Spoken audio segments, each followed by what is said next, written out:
রাত পোহালেই মাধ্যমিক পরীক্ষা। কুসুমন্ডি ব্লকে মোট ৬টি মাধ্যমিক পরীক্ষার সেন্টার পড়েছে।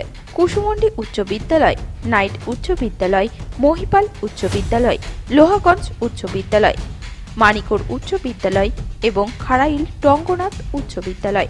এবছর মোট মাধ্যমিক পরীক্ষার্থী 2194 জন। এবছর ছাত্রদের তুলনায় ছাত্রীর হার বেশি।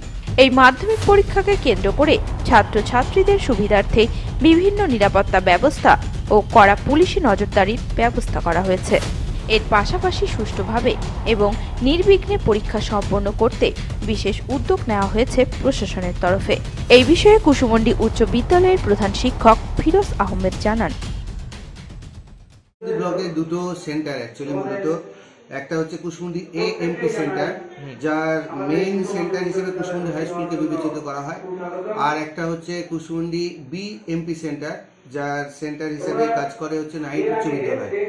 এএমপি সেন্টারের আন্ডারে 3টে ভেন্যু, তার মধ্যে কুসুমন্ডি হাই স্কুল নিজে একটা ভেন্যু, এছাড়াও খাগাইল টঙ্কনাথ সরকার উচ্চ বিদ্যালয় একটা ভেন্যু এবং মানিকর হাই স্কুল একটা ভেন্যু।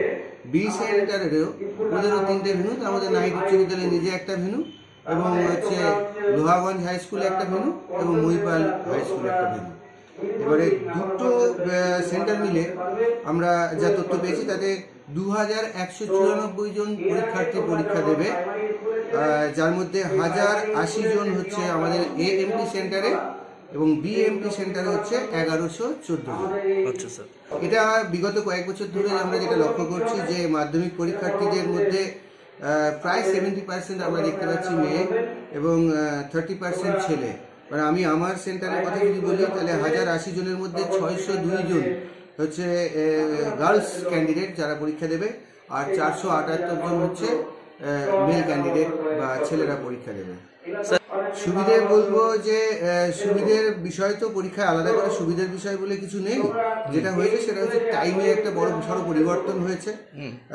পরীক্ষা অনেকটা এগিয়ে এসছে, 10:30 থেকে পরীক্ষা শুরু হবে, ফলে যারা পরীক্ষার ব্যবস্থাপনায় আছেন তাদের আরো সকালবেলায় তাদেরকে প্রস্তুতি দিতে হবে। বিশেষ করে যারা আমরা অফিসে আছি আমাদের সকাল 6টার সময় আসতে হবে, তারপর থানার বা কাস্টোডিয়ান থেকে কোশ্চেন বের করে 8টার মধ্যে আমাদেরকে প্রত্যেকটা ভেন্যুতে পৌঁছে দিতে হবে। কুসুমন্ডি থেকে দিলদার আলীর রিপোর্ট, নিউজ টুডে।